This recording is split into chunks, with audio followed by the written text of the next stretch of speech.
Good morning, good afternoon, and good evening, wherever you are joining us from today. And welcome to our fourth edition of Women and Diabetes on the occasion of International Women's Day 2022. Together, you, me, our guests, and our audience, all of us, we will pay a tribute to every woman out there. I would like to thank each and every person watching us now live on DiaLeb's Facebook page and kindly ask you to like and follow us on all social media portals to benefit from the useful information we post for you. I will start with a very inspirational quote that I personally like very much. Behind every successful woman is herself.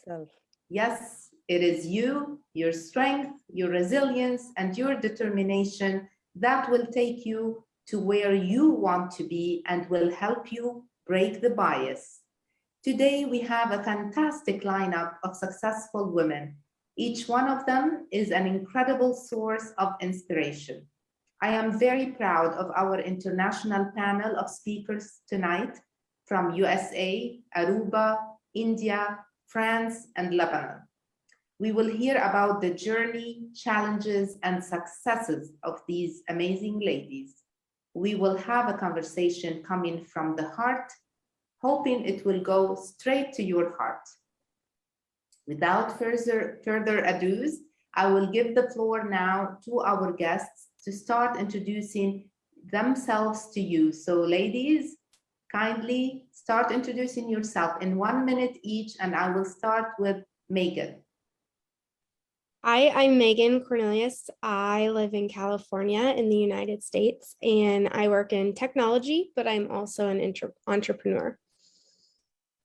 Thank you, Megan. Nurian? Yes, good day, everybody. Maybe for some people, it's good evening. In my case, it's afternoon in Aruba. It's sunny, as always. I work as a lecturer. That is my profession at the University of Aruba. But in my daily life, I also volunteer, I coach students, other volunteers, and I also am very much passionate about advocacy. Thank you very much, Nurian. How I envy the sunny days of Aruba, and I wish to be there. I'm sure many people wish that too. Miria? Yes, hi. Good morning, good evening. As Nurian said, we don't know. Well, here it's sunny too in France today. Surprisingly, I'm so happy. Well, my name is Miriam Khail. I'm Lebanese, but it's been like 2 years I'm living in France. I just got my PhD in pharmaceutical and biological sciences, and I work as a researcher in pathogens like bacteria or viruses in France. I just started my new job after I got my PhD. Thank you so much, Miriam, and congratulations are in order, of course. We're proud and of you. And I would like to say that I'm so happy to be with you today, as always, as a DiaLeb ambassador. So thank you so much, everyone. Thank you, Miriam. Fatima? Hello, my name is Fatima Barakat. I'm from Lebanon, and I'm Lebanese. I live in Beirut. I'm a teacher for grade 1 students. I own also a small business that sells eco-friendly tote bags. I hold a master's in sociology. I'm also a young leader in diabetes. I represent DiaLeb in International Diabetes Federation. So, yes. Thank you, and welcome all of you. I want to apologize for Apurva, who was supposed to join us today from India. She is actually traveling. We did know that she was supposed to join from the airport lounge. Unfortunately, and due to security issues, she got retained longer than she was supposed to. Hopefully, throughout the session, she will join. So unfortunately, it happened. What can we do? So anyways, let's continue with our interesting ladies. I would like you ladies to share with us how and when you were diagnosed with type 1 diabetes. How was your reaction to that? In just 2 minutes, if you can, please. And I will start this time with Nourian. Okay, thank you for the space to share my experience, and I'm happy to hear stories from the other ladies as well. I learn from everybody all the time, and it makes me grow. I remember when I was diagnosed, I was 20 at that point, and I was finishing my internship in Aruba. So during the last months, I have been showing symptoms, but somehow I never got diagnosed, and doctors never thought it would be diabetes because I had random symptoms throughout 4 to 3 months, more or less. But on that day, I really got sick. I was very nauseous, and I couldn't handle it anymore. It was my last day of internship, so I canceled going to internship for the first time in 6 months, and I stayed home, and that happened in the morning. So my grandmother really was motivating me to please go to the doctor. I didn't want to because I thought I had something to finish. It's my last day, but she insisted. So in the afternoon, I got an appointment and I went with my mother. So as soon as I got to the doctor's appointment, the doctor really noticed that something was off. I lost a lot of weight. My smell was, my breath was fruity. And then he decided to test me because he thought it would have been diabetes at that point. So when I heard my blood sugar levels were sky high, 31.5 mgdl at that point, and I was then sent straight to the emergency room, and my mother was not doing well. I just blocked out. I just said, well, okay, let's go then. And that was it. I didn't say anything, but my mother was not doing well. She was crying the whole time. She was panicking, and that was the worst thing for me, looking at my family not feeling well and panicking about my condition.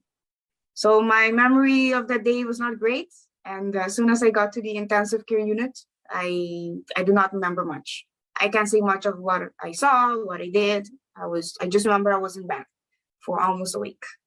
Not a great memory, but I'm happy to be alive and well. Well, thank you so much for sharing this with us. My point is not to make you remember something sad in your life, but maybe with that, we will help other people who can be listening to us. Thank you so much for sharing those personal things with us tonight. Fatima, I will go to you now. I was diagnosed with diabetes when I was 17 years old. By that time, I was still in high school. I'm now 27, yani 10 years ago. The symptoms were very clear. Yani after 2 months, I lost very much weight. I went to the toilet very much. I start to drink water very much. Then I made the test in the pharmacy, the daily test. The number was very high, very high. I don't know if it's 600 or 700. The next day I went to the doctor and I officially was diagnosed with as a type 1 diabetes girl. I never felt sad. Never. I only feel a little bit sad when I have a hypo because I'm tired. And when you are tired, you feel easily sad. And when you are sad, you feel easily tired. But not sad because I have because you have diabetes. No. My mom and dad were sad. Were very sad and surprised until now. They get it hard, very hard for them, but much more than me. Yeah, that's my story. I understand what you're talking about because I do have, my daughter who has type 1 diabetes. I understand perfectly what you're saying about your parents.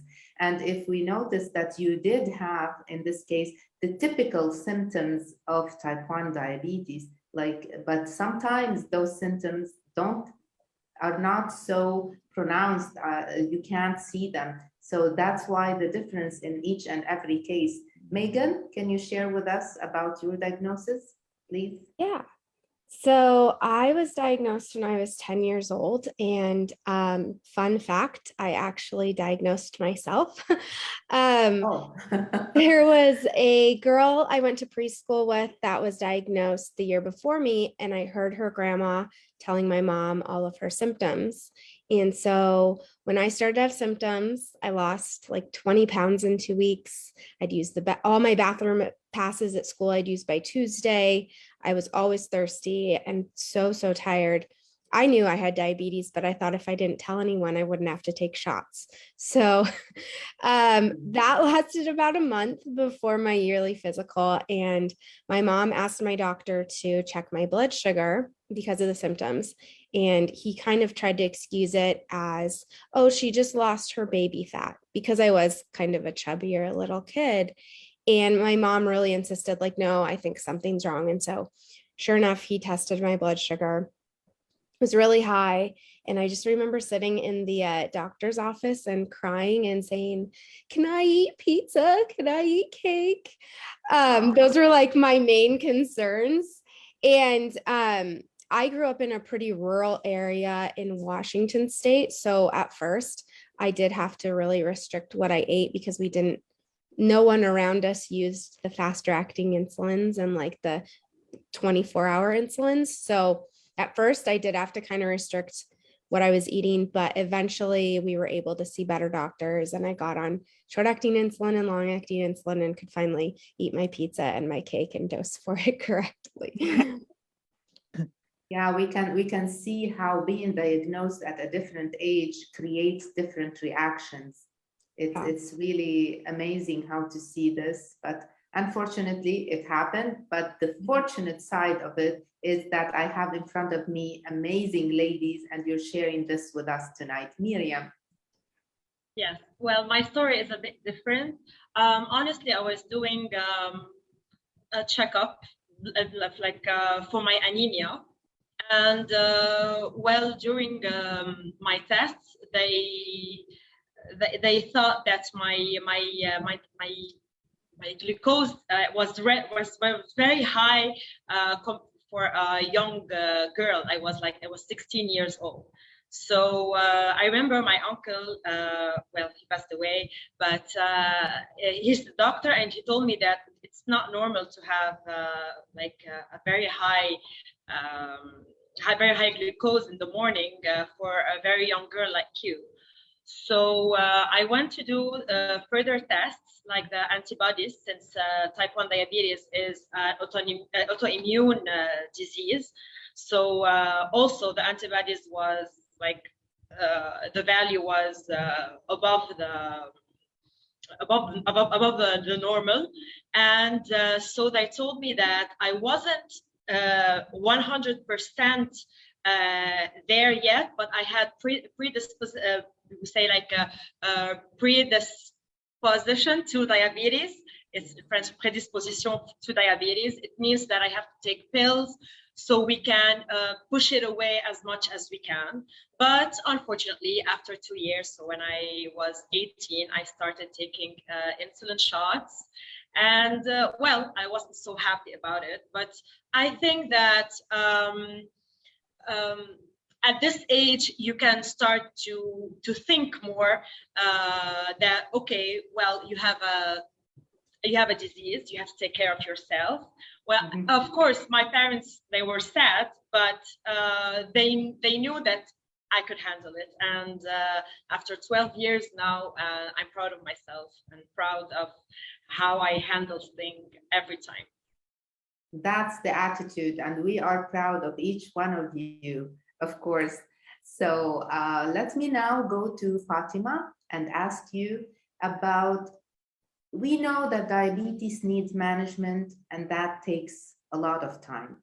does that affect your daily life and activities, especially like if we want to talk about your work, and how?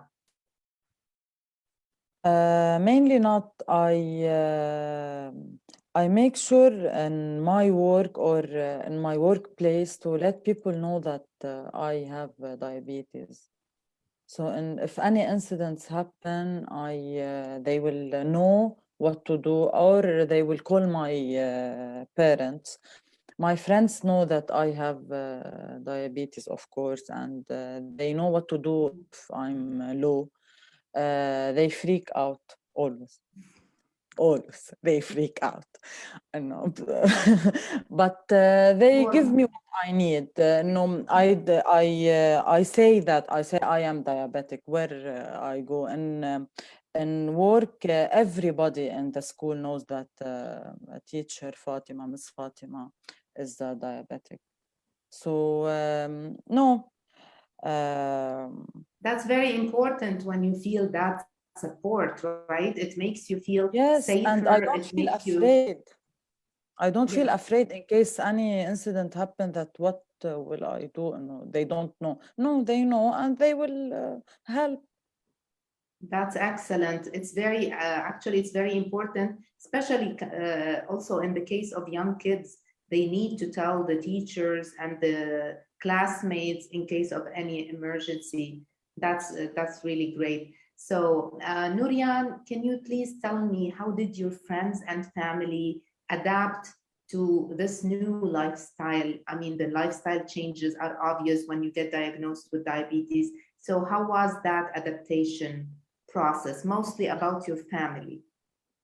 I feel that the transformation, starting to live with diagnosed type 1 diabetes, was not just mine. It was of my whole family and friends. Everybody adapted and were willing and were actively engaged in my process of transforming and creating new habits and a new lifestyle, because it was a new beginning for me.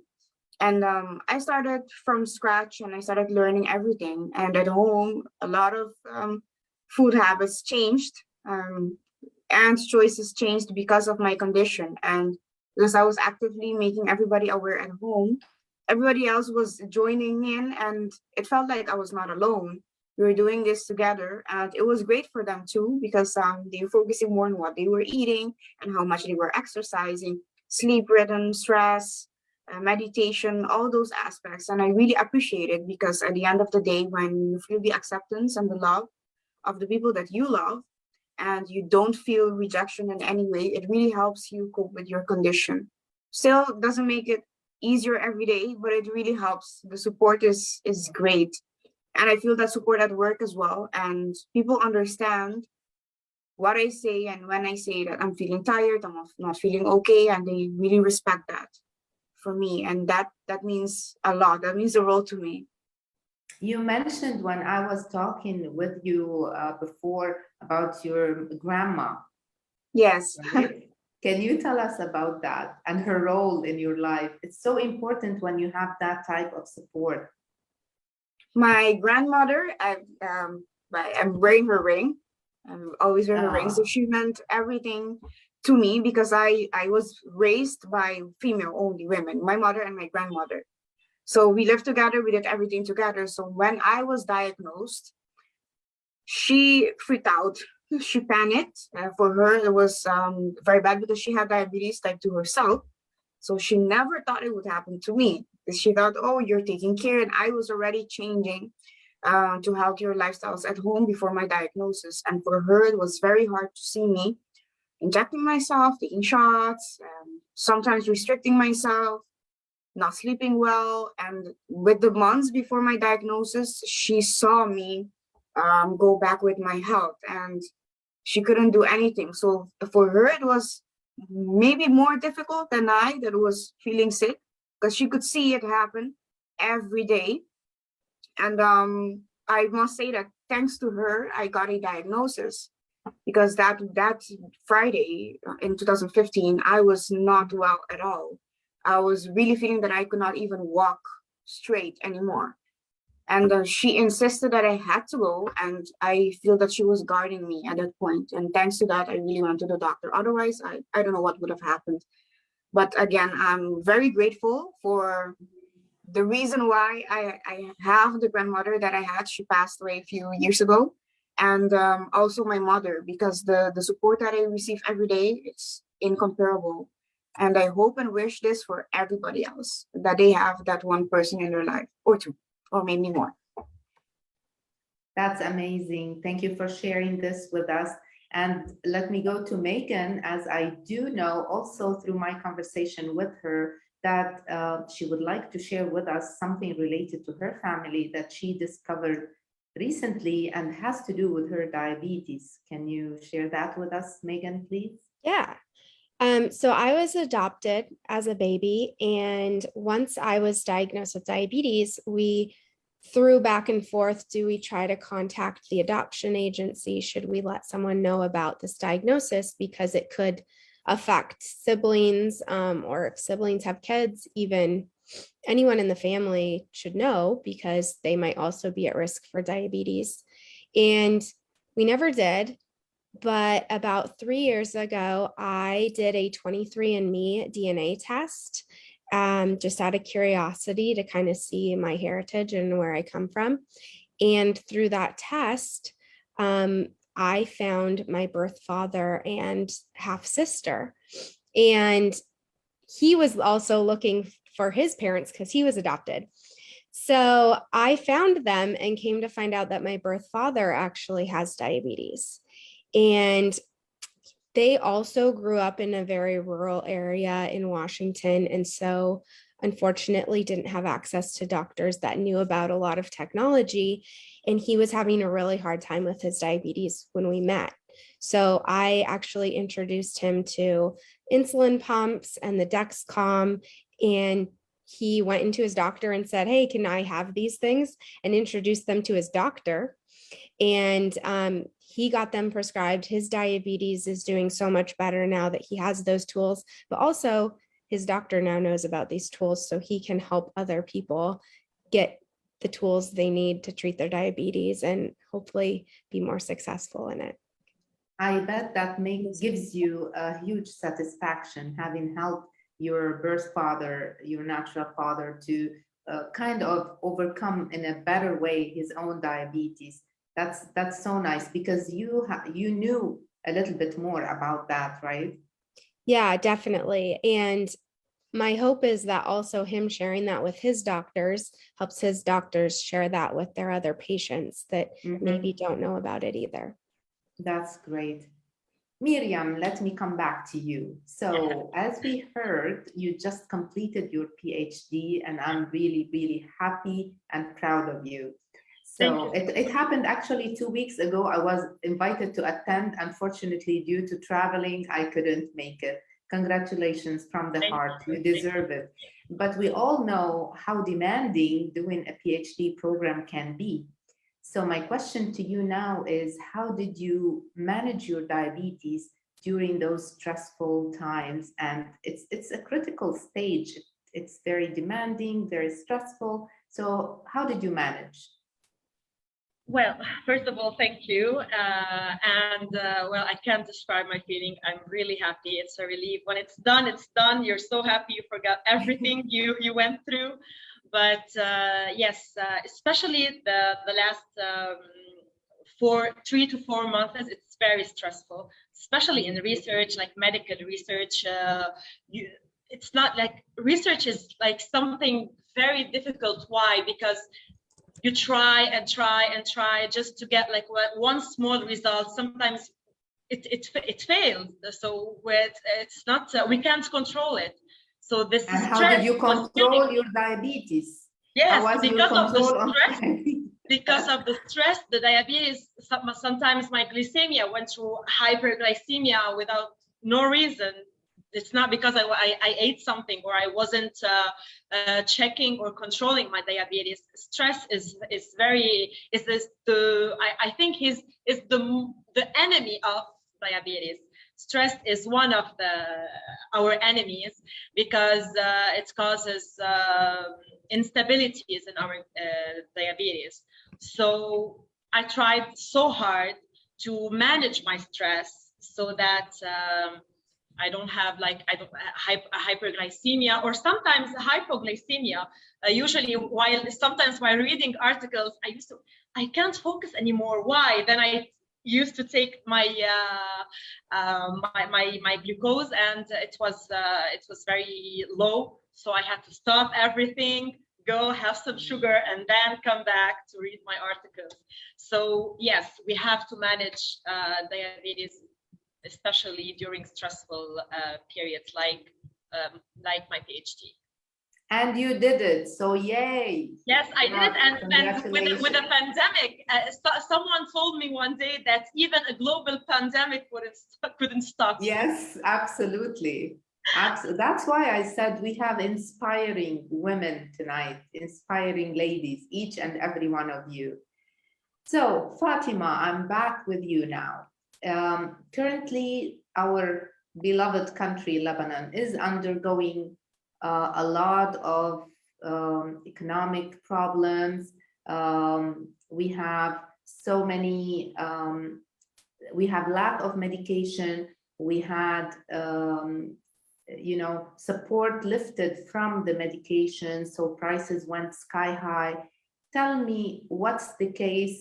I do know of many facts, but I want you to share with us what's the case with insulin for people with type 1 diabetes. Are you able to find your insulin? Is it a hassle? Share with us about that, please. For sure, the crisis in Lebanon has directly impacted every patient in Lebanon with any disease. For me, I was able to get my insulin or my medicine by the diabetic community. We helped each other very much. For example, the group of DiaLeb in WhatsApp, we tell each other if there's a medicine in a pharmacy, go and get this medicine, or if anyone want to donate his medicine, if he had money, I will give anybody need 1 pen, 2 pens, or like this. Or when we were getting donations, in-kind donations, you were helping each other and helping other people get the medication that DiaLeb was getting. It was really a group effort, amazing feeling. Yes, it was very. Are you able now to find your insulin? Helpful group. No, it's much better. The prices are very high. Very high. I feel sad for people that can't afford. No, alhamdulillah, we are much better than others. Yes. We should think about them, of course. And I couldn't deny that the impact of not having many pens in the refrigerator or made me feel sad, anxious, very anxious, because من قبل before we buy many pens. We always have insulin, not like it was available at all times. So the feeling of not any having pharmacy enough. in any place. Yes, I see Miriam has something to say. Yes. Please do. About this subject. Well, as DiaLeb ambassador, we work together also with the Lebanese living abroad, who can help and ensure this all type of medication for type 1 and type 2 diabetes. And DiaLeb made a huge effort concerning this with issue. Your help. Yes, and well, there is a lot of people and Lebanese people living abroad who really helped finding medication outside Lebanon, or even donate to donate to DiaLeb's so they can ensure the medication to patients who are unable to get their insulin pens or their pills or etc. Because we all know that without insulin we can't survive. Yes, So, thank you. Thank you, Miriam, and thank you for everyone who have and is still supporting this incredible cause, because you know firsthand that you can't think of a minute that you don't have your insulin available and ready. And there are many people who don't have it available, or if it is available, maybe it's not affordable to them. So this is something that we shouldn't be seeing in the 21st century. Unfortunately, we still see that. Changing the subject, I will go back to Nurian now and will ask you, how did the fact of living with type 1 diabetes affect your life, your decisions particularly, and in relation to your studies and choosing your career? Did diabetes play any role with that? Please tell us. It played a huge role in my decisions, definitely. I've been active in a lot of social projects and charities since I was very young. I joined the Key Club International in Aruba and then Circle K, and I was always volunteering, and I had a passion to help other people. But when I was diagnosed, it felt very close. It was way too personal, and I wanted to do something more and help others living with diabetes and other health conditions. So I decided to, after finishing my studies on the island, so a year after my diagnosis, I finished my bachelor in organization, governance, and management. And I moved to the Netherlands to do my master, and I chose a study with a specialization in healthcare. And from Aruba already, when I was finishing my bachelor degree, I started doing research for diabetes. And I'm already on my third research for diabetes for my local foundation, which was just finished. And it had such an impact that it turned somehow in career choices that are related directly to diabetes. And I say that I'm very happy about it, because I see that even though it could be a very small research subject or a topic, but it does make a difference. And any information and new knowledge you can acquire, it matters, and it does help anybody that reads your article or does anything with your recommendations or implements it in any policy. And other than that, personally, I used to pass on opportunities because I thought, well, it's not necessary, I don't have to do it. But as soon as I got diagnosed, I thought, well, no, I don't get another chance for no reason. I'm going to make the best out of this. So any opportunity that I could, with open arms, I would take that opportunity and make the best out of it. And as long as it was positive for me and others, I would do it. And that's how I ended up participating in a pageant. I thought I would not do it, and then I ended up doing it anyway. So it had positive things in my life. About this. We will be talking about this. Yeah, that's amazing. That's the spirit, and this is what it takes really to overcome any challenge you may encounter in life. And I have met many people actually throughout our conferences and campaigns about and diabetes awareness. I have met many people living with diabetes who have shifted their careers and probably got into the medical field or the healthcare system just because they wanted to help other people. So it's really amazing. And we keep changing subjects, but I want to really try to cover some of the things we discussed before this webinar with each and every one of you, because you have so much to say. I'll go back to Megan. And Megan, you do own your own business, you have your own business, and at the same time, you work a full-time job. Now, for many people, that would raise a question mark, like, why is that? And how do you manage? What are the challenges and why are you doing it? I know there you will tackle a bit of the healthcare system, but it's okay. We're not criticizing, we're stating facts. So feel free to talk about that and let it out. You're muted, Megan. Oh, sorry. Okay. It's hard. I keep a full-time job while running my business because I need the insurance.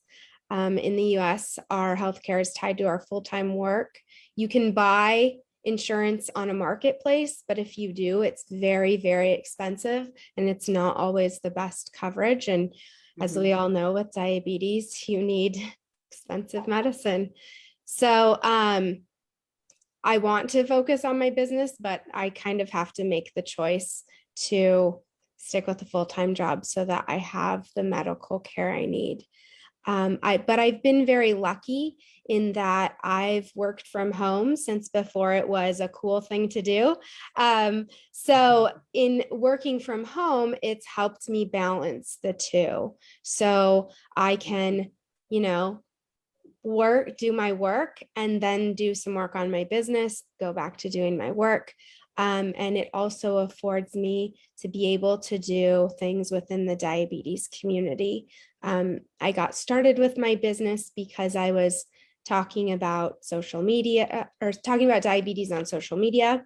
And so I started helping other diabetes companies run their social media. And that's kind of where my business stemmed from. So working from home has probably been the best thing. And I did make that decision before I owned my own business because it helped me be able to go to doctor's appointments more easily and just have a schedule that catered more towards my diabetes versus having to cater my diabetes to my schedule. So there's been a lot of pluses to it too. Yes, yes. And you have your amazing page on Instagram that we follow as well. Also Nurian, and every one of you is very, very active, extremely. I admire that. Where do you get the time? I mean, diabetes itself can keep you really busy. I honestly, on a whim, when I'm doing something with my diabetes, I'll either snap a picture or do a video and then post it on TikTok and Instagram. And my hair is always a mess. Like I don't look great. Oh, you look great always. I've seen your page. You always look great. But I stopped worrying about doing picture perfect things and just started recording things so that I could be, you know, upfront and honest about my diabetes. So I love that.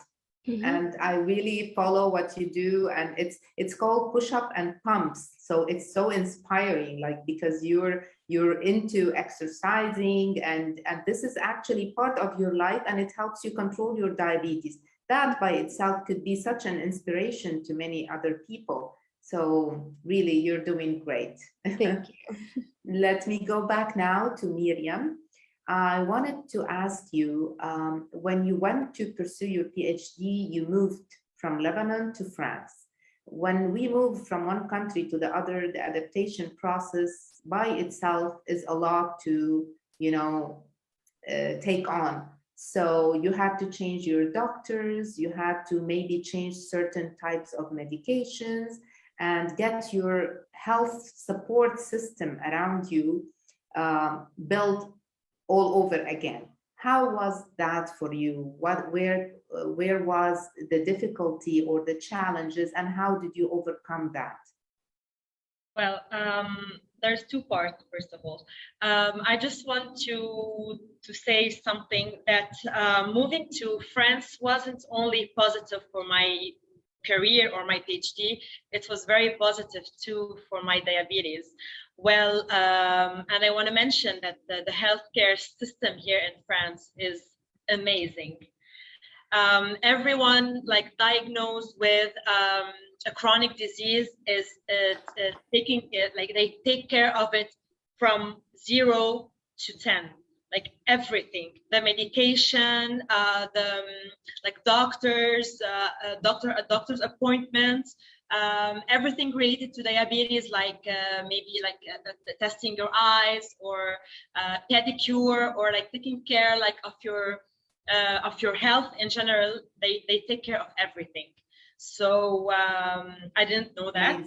So when I moved to France, take me to France. Doctor, yes, I will take you to France. Take me to France because we don't have that in Lebanon. Unfortunately, so everything is like they take care of everything. So I didn't know that. So the first time I went to see a general doctor, he told me that we take care of everything. So don't be afraid. Don't be worried. We are all here. So effectively, I'm really happy, and it helped me because with the reassurance, it helped me like how to say taking care of myself and my diabetes even better. Mm-hmm. This is the first part. The second part was like my friends, well, and my family, because I live alone here abroad in France. So I made new friends. I went to new places, a new job, a new lab, etc. So the first thing I say to my new friends or the new people I meet is that, yeah, I live with type 1 diabetes. It's just like I'm saying my name. It's something very casual, very usual. I told everyone here around me that I was a type 1 diabetes patient. And well, you have no idea how supportive my friends are here, where they are new friends after all. And they were very supportive. They were always here for me whenever I needed something, even at work, even during the pandemic. In work, they were worried about me. They used to call me and just ask me if I needed something, and don't come back now, you can come back later, just take care of yourself. Now the situation is a bit critical. So I just want to tell everyone, don't be afraid of new challenges and like moving to another country, because each and every person is capable of taking care of their self, even though they have type 1 diabetes or another chronic disease. Yes. Miriam, I think I asked the wrong question. I don't see any challenges. Everything is so wonderful with your move to France. Well, honestly, you know that I'm a very positive person.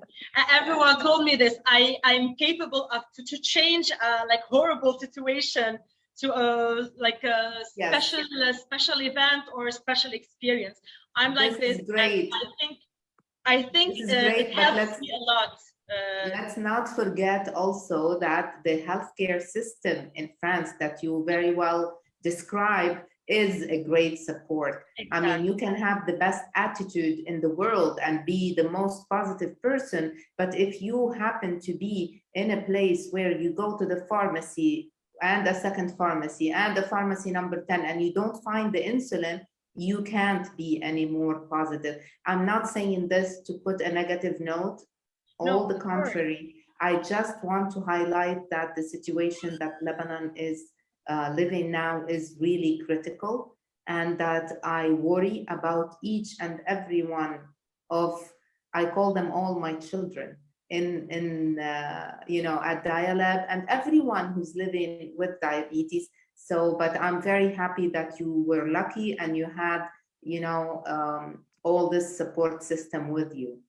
I'm gonna now ask Fatima, as a Lebanese woman, do you find the experience of living with diabetes harder than other people? It's like, is it more challenging for women than it is for men to have diabetes? And we're talking your environment, it means in Lebanon.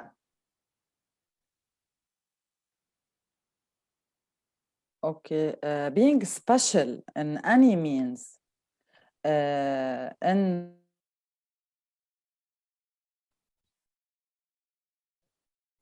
silly questions like, can you get pregnant? Can you get married? Can you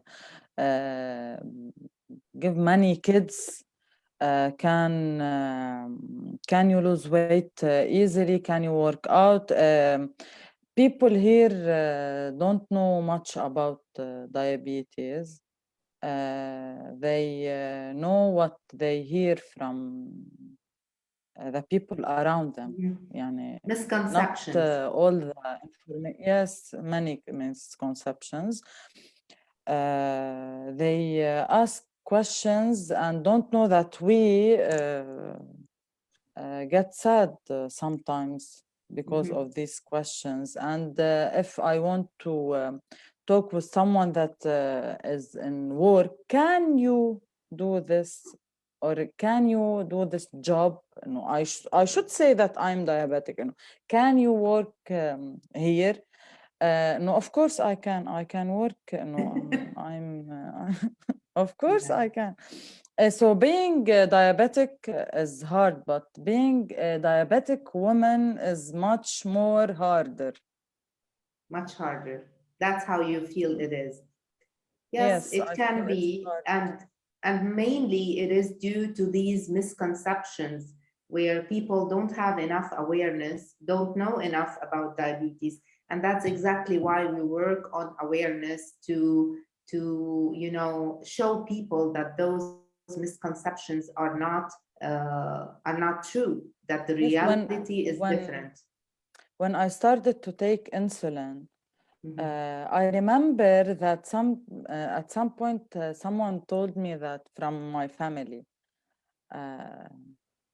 no, don't take insulin. No, someone else take the pills. Don't take the insulin, the As if injections. they Don't were the inject. doctors. No, yes. No, I went to the doctor. The doctor said that I will take this. No, خلاص. لا, no, don't. It's like they try to interfere as if you Yes. decided to take the injections. I see Yes. Miriam's hand. Yes, Miriam. Sorry, I talk a lot. No, please. I just want to mention something. It's not only in Lebanon, unfortunately. Even in Europe and around the world, we still have people who know nothing about diabetes. Like, I have people here asking me, can you eat sugar? Why are you eating a chocolate? Oh, you're eating pasta. That's not good for you. Well, guys, first of all, you're not doctors. Second of all, yes, we can eat whatever we want, of course, in a very balanced Moderation. way. Exactly, with toleration. But yes, we can eat everything. This is insane. You can't tell anyone this. Or even the fact that, yes, can you breathe for breastfeeding? So a woman with diabetes can do this. Can you have a lot of children? Well, it's not always about Lebanon. It's a thing around the world. Miriam, I specifically mentioned Lebanon because as DiaLeb, our awareness campaigns are working now in Lebanon, but with the internet, we can say we are crossing the borders and we have many followers now from all over the world. And yes, what you are saying is absolutely true. Unfortunately, there are many misconceptions about diabetes everywhere in the world. Even when I'm in the US and I spend a lot of time there, people ask me, oh, so your daughter, will she get married? I would say she is married. She has, yes. So it's basically all over. This is a big topic. We could speak hours about that. Yes, but to change the subject, let me go now to Nurian and brighten our session by talking about your participation in Miss World pageant. Tell us about the circumstances and how did you manage the stress, because that also can be very stressful. So we're all waiting to hear your experience. Well, speaking about the misconceptions, when I decided that I would be willing to participate because I was exploring the opportunity and the possibilities, one of the persons that were in charge of the pageant, they asked, are you sure? Are you sure that you want to join? Like, would you do it? Can you do it? And I thought, sure, I can do it. Of course, there was a lot of stress involved. When I participated, I was not elected as Miss World in the first instant. I was elected as Miss Universe. But I never participated with the aim to go to Miss Universe. I wanted to go to Miss World because I felt that the purpose of the pageant spoke closer to me. It's about the purpose, working to help people and really building a community that is stronger and more united in any social cause. So that's why I joined, and that was a few years, 3 years after my diagnosis. And at that point, I was just thinking, you know what, if I finished my studies in the Netherlands, I want to do something different. I feel alive, I am alive, I have another opportunity. why not? And that's when I decided to participate in the pageant. And when I participated in China, it was a whole month. The first thing was traveling for 3 days with 7 luggages. I was exhausted. I did not sleep enough. I was really doing my best with my projects, was working out. There was a lot going on. So when you prepare to go to a pageant, it takes a lot from you. And I was completely invested in that. And I was working part-time on the side as well. So I did not do great for my blood sugar levels, but I did my best to keep a balance throughout the whole month and before that. But that specific month was really hard. The food is different. Eating times are different. I don't know how my schedule is going to look like. And nobody noticed that I had type 1 diabetes. I never showed any sign of it. I used to use my insulin, and sometimes I had my meter around and they would see it, but it never gave a sign. So sometimes people think, oh, you can't do this, you can't do that. Sure, we can. Where there's a will, there's a way. And I managed to participate. I was healthy. At the end of the pageant, I came back, I was exhausted. I was really tired. I really had to take like almost a month to relax after everything. But I did it and I enjoyed it, and I met a lot of people. I met another diabetic after years. I didn't know she had diabetes too, another candidate, and it was amazing to know that I wasn't alone there, even though I didn't know. But it's possible, and we women are everywhere, and we can succeed in any area in our lives that we propose to ourselves. So did you feel there was any prejudgment towards people living with diabetes, and how do you face that? Yes, there is, because I feel sometimes left out of situations, and this is not only in general, but also in my own familiar environment, of things that sometimes if there's bad news, I'm not told right away. Maybe I'm one of the last ones to know, because they're afraid of how I'm going to react, if I'm going to get sick, if I'm going to get a hyper, and the judgment of you can't do this, or I think you cannot, or you are not able to. And even though diabetes could be they decide for you. Yes, decide for me right away, and just ask me, or you can't eat that, just ask me and give me the chance to make a choice for myself. And I miss that sometimes, that there's always like a barrier of, oh no, you can't have that, you can't have that. Or sure, I want to have that, and I want to do this, but give me the space to choose for myself and make things happen. And I need the space to be free as well. And sometimes that freedom is taken away, I feel. Wow, really, you see, you are all so inspiring. I cannot say that enough times. Miriam, I would like to know your comments on the topic of prejudgment, and is it more acute in the case of women with diabetes than it is with men? What do you think? You mean men with diabetes too? Is the prejudgment towards people with diabetes more in regards of to women? Have you experienced that? Yeah, well, not myself, but I know other people with type 1 diabetes, and unfortunately, yes, they encounter such prejudgments and such issues where the parents of maybe of the guy, like the woman who was dating this guy, his parents are like, why are you sure you want to get married with this girl? I think that you might find someone like healthier, or are you sure she can like have kids? Are you sure she can breastfeed? Are you sure that it won't, like, she won't have problems after when she gets older? Do you think she can like take care of the house? Why not? Yeah. And here it's like just small awareness message. Like, we have to stop the stereotyping. Like, yes, this person has diabetes, so like she has to live alone. She can't live alone. She's a normal person, like everyone else. She has a normal life. She can travel, she can be successful, achieve a lot of things, make her dream come true. I don't know why we always think that people with chronic disease are unable to live normally like everyone else. So yes, absolutely. A lot of people we have to around break me, the bias, right? A lot of people, a lot of people around me, they had such issues and problems, and for them, I have a huge message.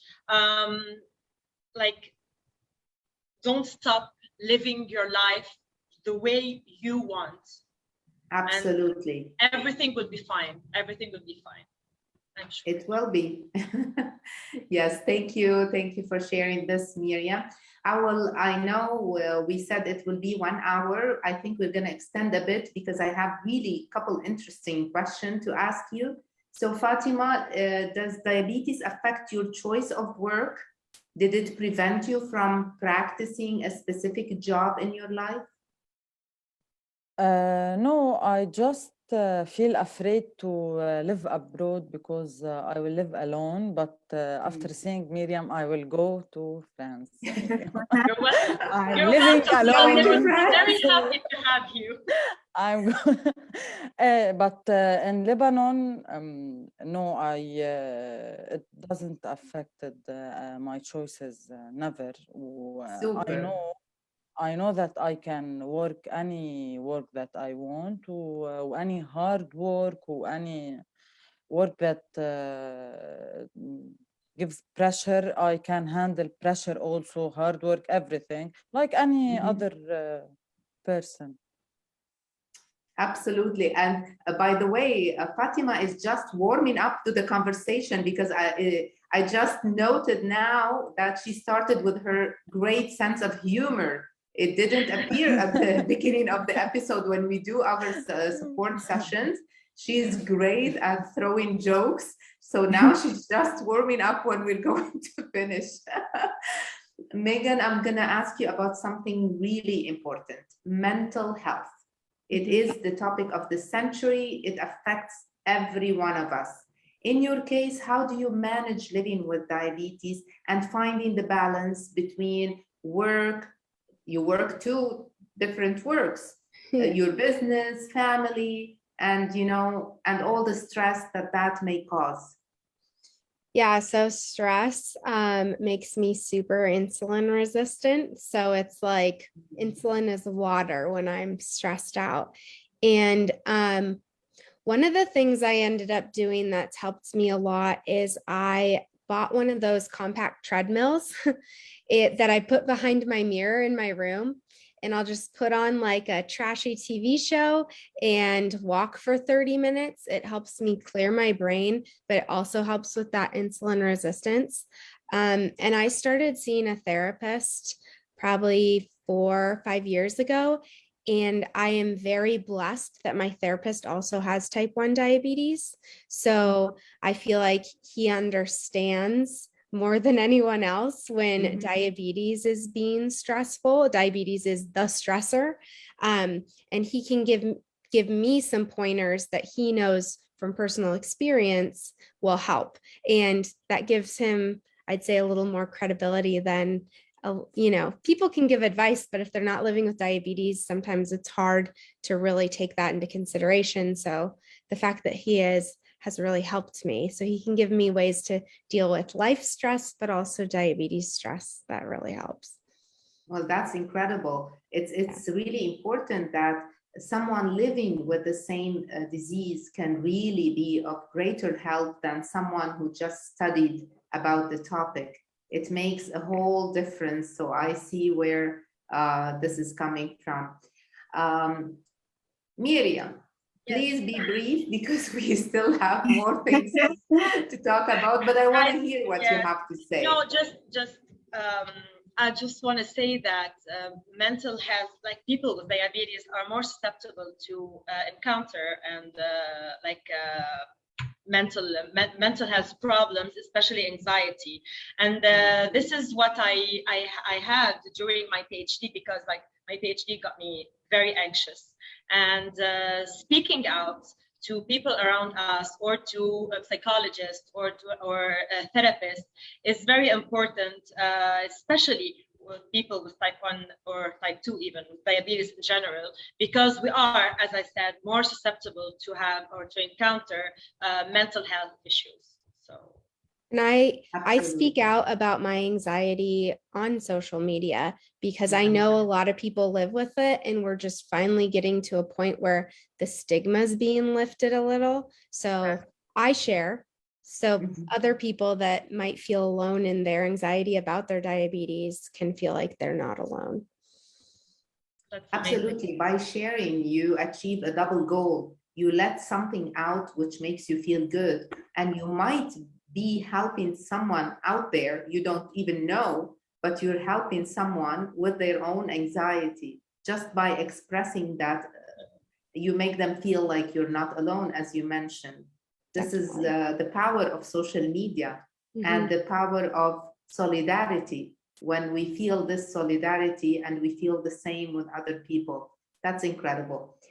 I want to, before finalizing and doing the closing remarks, I want each one of you to share with us a message on this International Women's Day, taking in mind that the theme for this year is Break the Bias.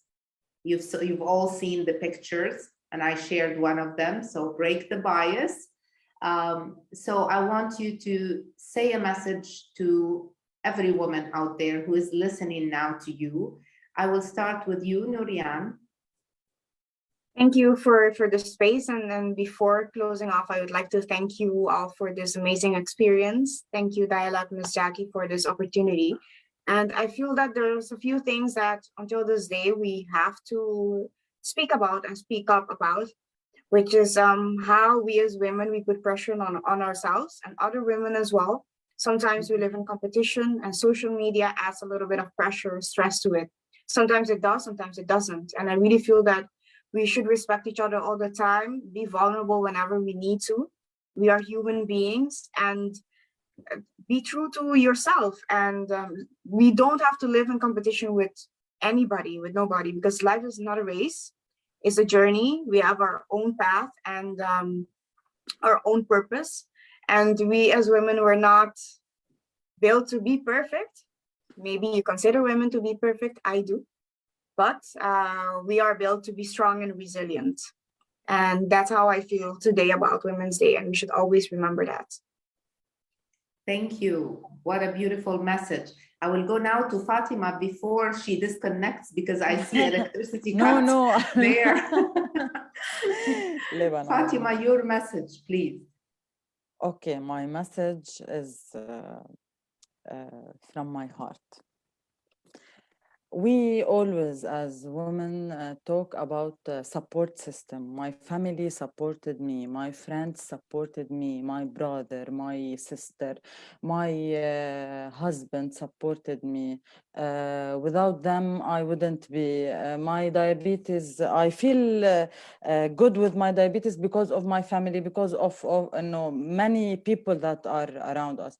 I'm saying this to every girl who doesn't have a support body.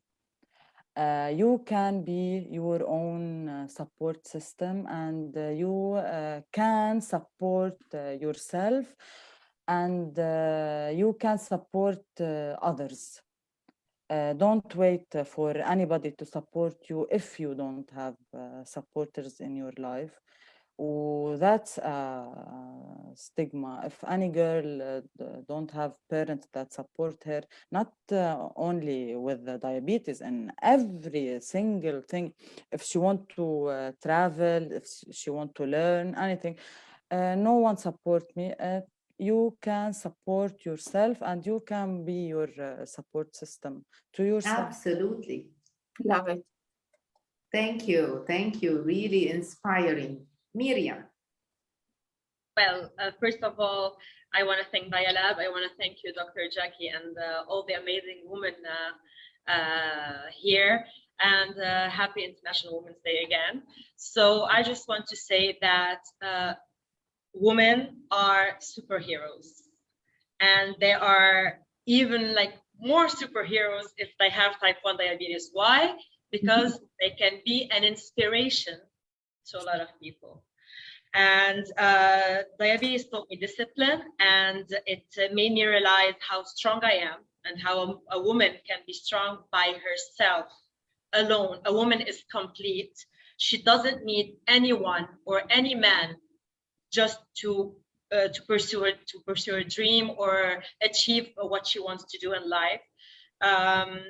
I'm proud to be an inspiration to all the teenager and maybe kids or even women around the world who are being diagnosed like recently with diabetes.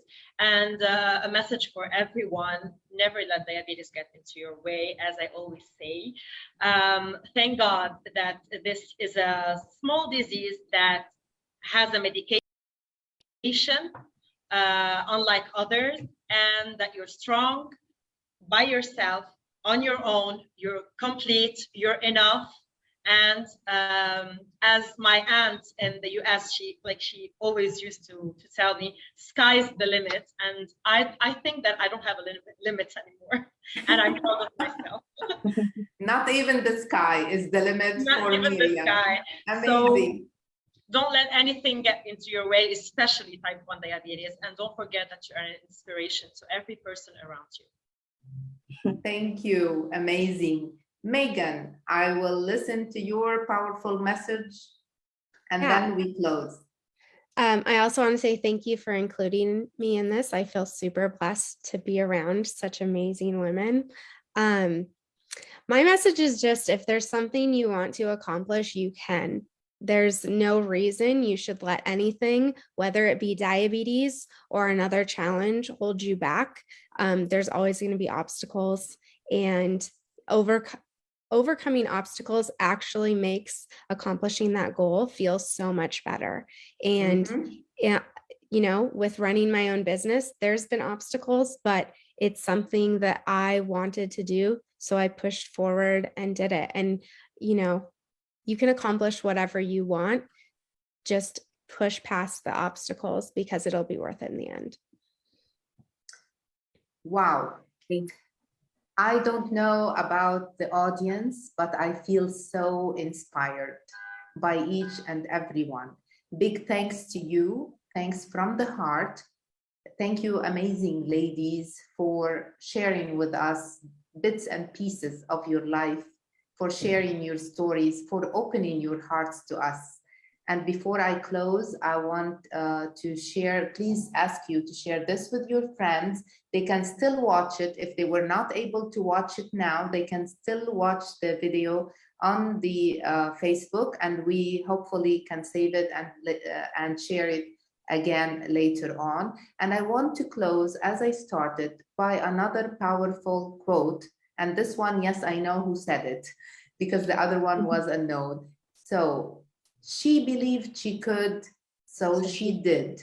It's all about believing, you know, and this quote is by R.S. Gray, amazing one. Please think about it, share it, irradiate this self-confidence that you have, that you've shown us today, this happiness that comes from within, this feeling of being complete, of being, you know, your own support system. You have no idea how many powerful messages you said today in this session. And I thank you for that. I thank you for your time. And I say to everyone watching us, break the bias. Let's break the bias. Let's be strong. Bye-bye. And thank you very much. Bye. Keep it up, ladies. Bye. Thank you. Bye-bye.